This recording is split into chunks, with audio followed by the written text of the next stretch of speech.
This is going to be a fabulous time. I'm telling you, you are going to freak out.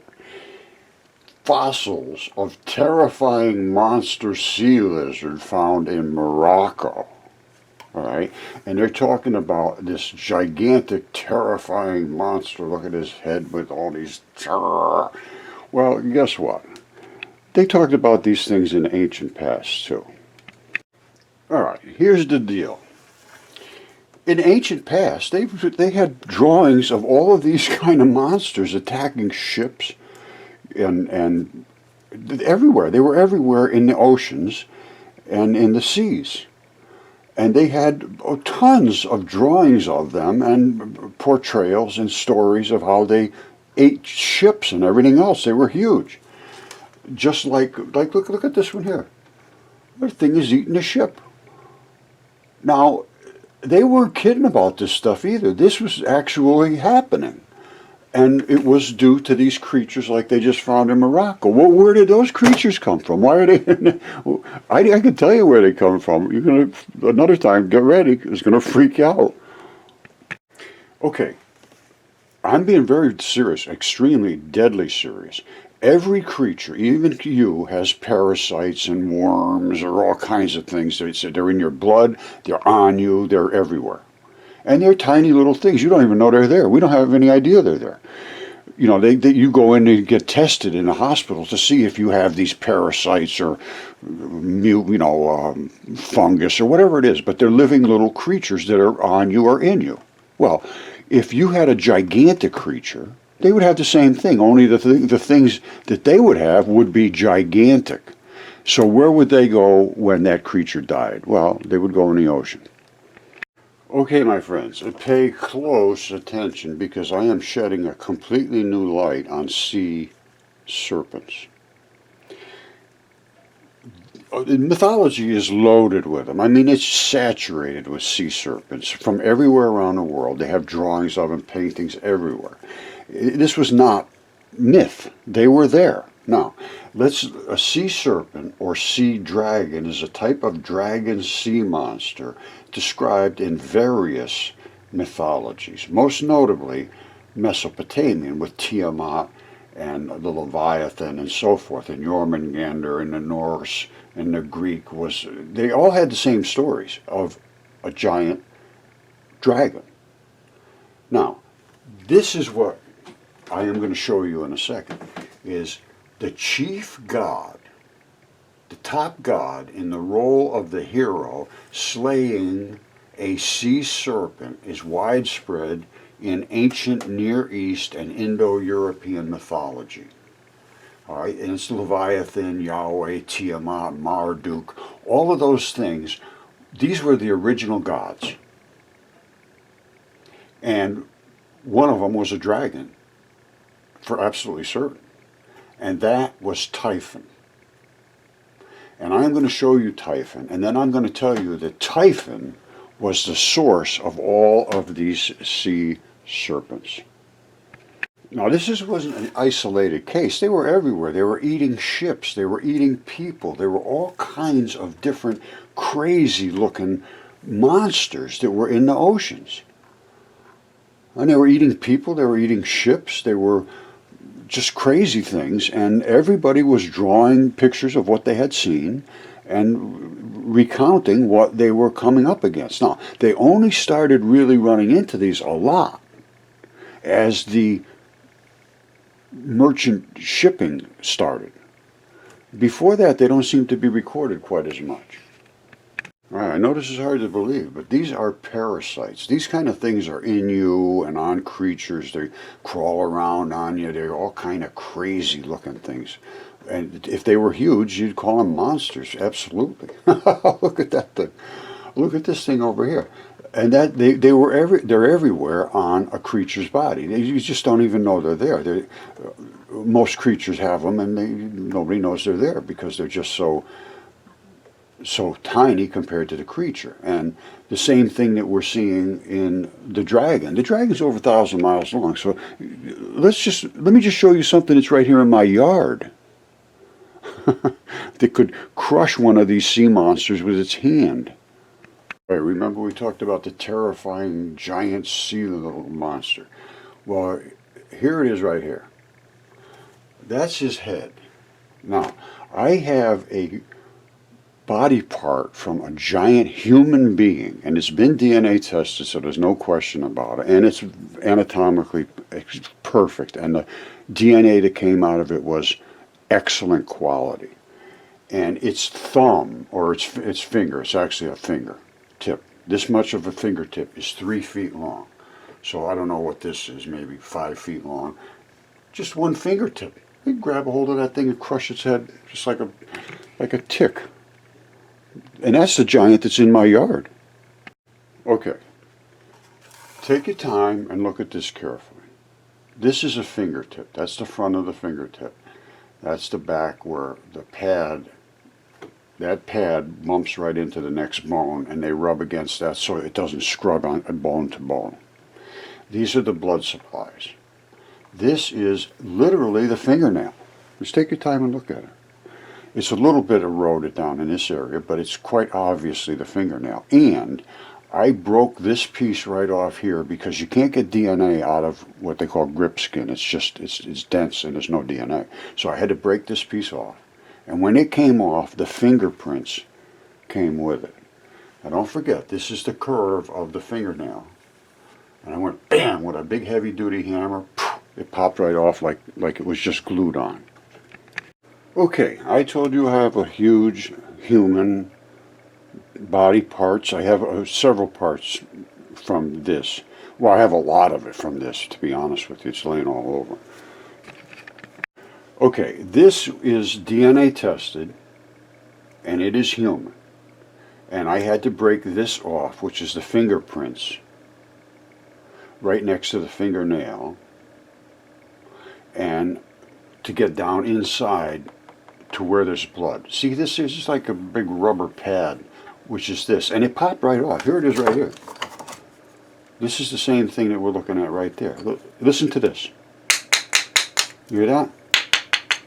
That's sarsen stone. That is a really, really hard stone. We're going to look at this in a microscope. I should be able to show you some blood, even in this part, which, again, it peeled right off, just like, look at it. But there'll be a few little spots you could find a little blood in here, and I'm going to try to put it in a microscope and show you. But that's what came off right there. And then I went down inside, and they said it was excellent quality DNA. All right, this is on the back of this finger chunk here, and there'll be a couple little tiny spots in here. I put some water on there, but there'll be a couple tiny spots I'll be able to show you where there has to still be a little tiny bit of blood flow up into there, and that's what this will show. And then I'm going to show you my fingerprint, because this is right there is where the fingernail was. Your fingerprints start almost immediately. You don't realize it, but there's a little tiny strip of skin, and then your fingerprints start almost immediately next to your fingernail. All right, now compared to this enormous creature, the fingerprint that I showed you would come down from here to about here. Just the fingertip. So think of what I could grab that thing and rip its head right off. These were tiny compared to the creatures that were alive at this particular time. And that was likely some kind of bacteria. All right, this is going to be a little of a moving object here, but this is the bottom of my fingernail, and that's the corner near right what I broke off of the other one. You see how your fingerprints start right here? They start right there. This is only like a bazillionth of an inch away. And on mine, you see, you can start to see them showing exactly identical to what I show. I'm sure it's very hard for you to see that. But that's about the best I can get it to show up. Different lighting seems to wash it out too much, but anyway, that's the pattern of the fingerprints right next to that area right there, and I'll show it to you again. I showed you in the microscope. My finger. This is right at the very curve at the bottom of my finger, right there. This is just a little tiny All right, I'm going to show you the blood in a second, but this is where the the fingernail, it's separated from the fingernail. That's skin, and then used to go into the fingerprints, which I showed you. Now, this is broken apart. I put a little water on there. There's a few tiny little blood vessels I can see in here. I'm going to try to look into the microscope and see if we can see any blood in this. But this is the thickness of the skin. That's the thickness of the guy's skin. And this is what they call sarsen stone. It's very, very tough stone. Okay, out of this whole underneath of this fingertip, this is the underneath side. This is not wet. This one is wet. I have like only two spots I can show you. One is a red blood, I believe is right there. And this is where the vein blood came in and out. There's two little tiny holes. And this one's wet. Again, you're going to see it kind of shiny. Hold on, I'm going to go up here. There it is. You see those two little holes? Those feds or pulled back some kind of fluids. There's very little of anything in that grip skin I showed you. There's almost nothing there. Now let me get the other one. I think I can show you an artery. All right, this is right on the very edge of the underneath of the finger tip. And there's red blood in there. I could show you that. I could turn it more red. But this is the kind of really gnarly stuff that makes up grip skin. Really tough stuff. Alright, before we get too deep, I want you to know this is where the dragon is. And this is a gigantic dragon. And this is exactly what Apollodorus wrote. Now, I outlined them here, so you come back to this picture if you need to. This is his throat, runs all the way down to his body, which I will show you in a minute when I wipe off all this stuff. His throat runs here. There's all kinds of armored scales all the way down. This flashy, fluty stuff is the kind of thing you see in the parades in China and all over Asia. He has the red flared eye, all kinds of trailing stuff hanging off and feathers and it looks like to me and hair and whatever. This is the runoff of a dead decomposing body. It's called effluent. The red and the black is the colors of blood. And he bled out in the desert and died due to a gash. Recorded in history. It's all recorded. He was trying to kill this fish, which I will show you the fish after I wipe everything off. All of this stuff is really nasty toxins. And I will show you it comes out of the dragon's beard. Alright, so remember this shot. Come back to it if you need to. Okay, here's the same picture without any of the highlights. Remember, I said that's his nose. It comes up. There's his flary little red eye. This is his throat that runs all the way down. Let's zoom in on his throat. Alright, you see that? That's the throat right there running down. You see that?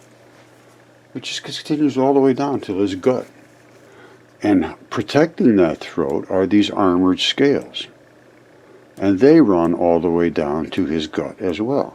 And they are being eroded off. You see this is running out between the scales? And this is way down, oh, this is about 800 feet lower than it is up here because it died on top of the earth. This is not that long ago. Now these are plated in chunks so that he could move his neck up and down. This is Typhon.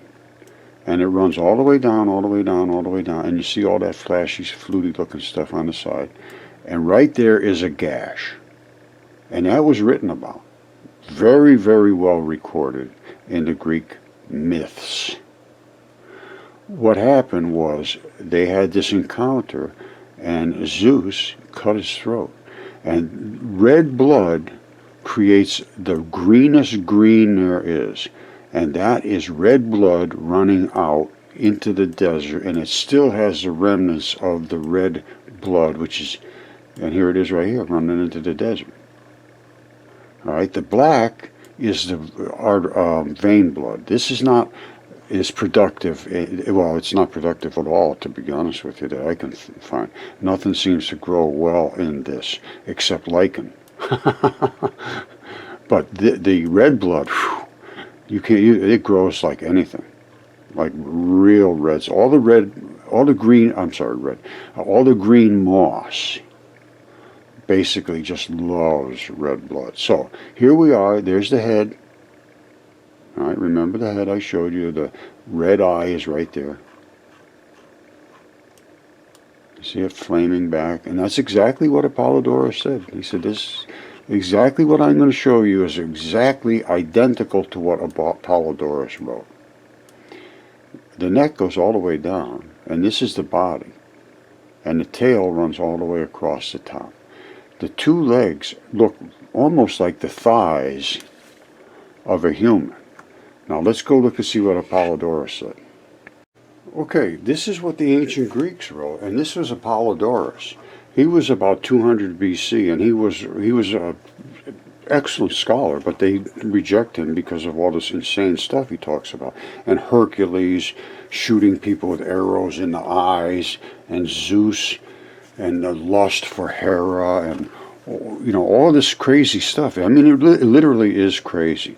And Hephaestus, and Poseidon, all of this stuff was real. As far as I can concern now, it was all real. And now we get to the point of the gods. And here's what he destroyed with thunderbolts, and all of them Hercules shot with arrows as they were dying. All right, so when the gods had overcome the giants, Earth, still more enraged, Earth, Gaia herself, had intercourse with Hell, which is Tartarus, and brought forth Typhon, that dragon I'm showing you in the desert. He was a hybrid between man and beast, in size and strength surpassed all the offspring of Earth. He was absolutely gigantic, over 1,000 miles long. As far as the thighs, as his legs I just showed you, he was of human shape. They were looking like human legs. And of such prodigious bulk, he outtopped all the mountains, and his head often brushed the stars. Even just barely standing up, he would have been twice as high as the space station. Now you can read all this stuff. This was all kinds of, he was being attacked by Zeus and pelted Typhon with thunderbolts, and that's how he cut his throat. All right, I forgot to mention this part. His body was all winged, and unkempt hair streamed all down the back on the wind from his head and cheeks. Fire flashed from his eyes, the red stuff I showed you. So great was Typhon. Fire shot when Typhon, when he hurled kindled rocks. He was crazy. He made for the very heavens with hissing and shouts, spouting a great jet of fire from his mouth. When the gods saw him rushing at heaven, they made for Egypt in flight, and being pursued, they changed their forms into those of animals. And then Zeus pelted Typhon from a distance with thunderbolts and killed him. All right, they have ancient pottery showing this form of a dragon with coils after having the legs of, well, actually the Gnostics had this as their logo. I'll show you that in a second. But this is where the coils came way out. I mean, this thing was just unbelievable. And it covered all of North Africa. And I'll wipe this down and then we'll take a look. And I'm going to focus in at the skin. I think it might have even been up here. I don't know. It had some giant coils. And maybe they went up this way and that way and over this way and everywhere. But these are definitely the coils. Now don't lose track of the fact that the bodily fluids drained out into the ocean from a lot of these creatures. They drained right into the ocean, and they had the parasites with them. That's what the sea monsters were. Now, here's his legs, the thighs. Coming down here, let's look close at what this is, because this, some of it's obscured, but down here you can see that is actually like leather. It's like ostrich hide. All right, that's not just an accidental sand dunes and so forth. This was exactly what they claimed by Apollodorus. And this was his viper coils that came swishing way around. Now, I don't know if way up by the head they're the same things. This could just be runoff of blood, and I think that is. See up here, it's just a runoff of blood. Not the same stuff. Alright, but the other side is the same stuff. So all of this is just runoff. And that's all blood running off in here too. Now over here though, same coils. You see how they're watching when I get down in close. I don't think these are just sand dunes. I think this was, it's eroded, but it eroded because everything ran off when, I believe, Atlantis collapsed. Let's see if we can see any better shot up here. A lot of this is just digging around until you find something and look, and just you got to keep looking and looking.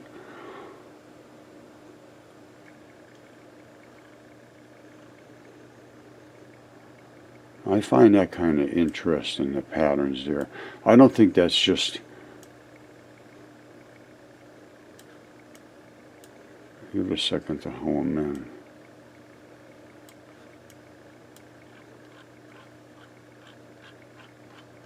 Well, anyway, if you want to dig around and look around, he was trying to attack this fish. And I believe these are some of his tentacles or whatever you want to call them. He was attacking the fish. There's no question he spit out stuff at that fish. I don't know. I guess I didn't show you the toxins yet. But see, this is more into your leathery stuff. And you see it? Now, at the same time he was grabbing them, trying to hold them, he was spitting at them. And up here is where all the stuff came out of his throat. Now remember I showed you the throat comes up like this and all that fluty stuff. And coming down here, there's the dragon's beards. They have these beards. It appears to me the ones I found seem to have them. And what it looks like to me is they are the source of these toxins. You see those toxins? That's not average just runoff in the desert. You see that? That is some serious chemistry, and it does not look like you want to be playing around in there. Now, what did he do? He spit it down. And where it was down was onto that fish's fin. And here is the fish's fin. Now, I don't know what this black thing is, so forget that. But I believe this was the fish's eye, and here's the fin, the scales all over. It's a huge fish. And again, I can't account for what they're doing here. I don't know where they came from or how they got here and how they lived here. What they ate, I can't account for any of that. But this is his tail, and he's being grabbed by the dragon and then spit at. And that spit is coming all the way down. I just showed you how nasty it is. And it doesn't get any unnastier. Down here, it pretty much starts to combust. And it's starting to do all kinds of toxic things. This is chemistry on steroids. Now, it comes down and it hits his fin, and it eats into his fin something terrible. And then, after going through the fin layers here, it hits his vital flesh. This is what you call the vital flesh. The fins are not the same. But here, it starts killing off all the blood vessels. You see that? That's not just rivers and valleys. Those are blood vessels. Now the black parts are returns. Those are the veins. The red is the blood supply. All right? Again, that's not just, just hills and valleys. And you see, now it starts to go into the vital flesh down here. We're not into that Death Valleys area. We come back up here. As soon as you come out into here, it's dead. And it's dead because of what the dragon spit at it. Now, either we could just walk around in circles and and not believe any of this and keep your eyes closed and your ears shut. It's up to you. But what I'm saying is, off of this here, all of this stuff running out into the ocean ran off of this dead dragon. And there was nothing to eat down here. They decided, well, the guy's not eating anymore, so let's go in the ocean and see what we can find. And that's where they lived, in the ocean after that.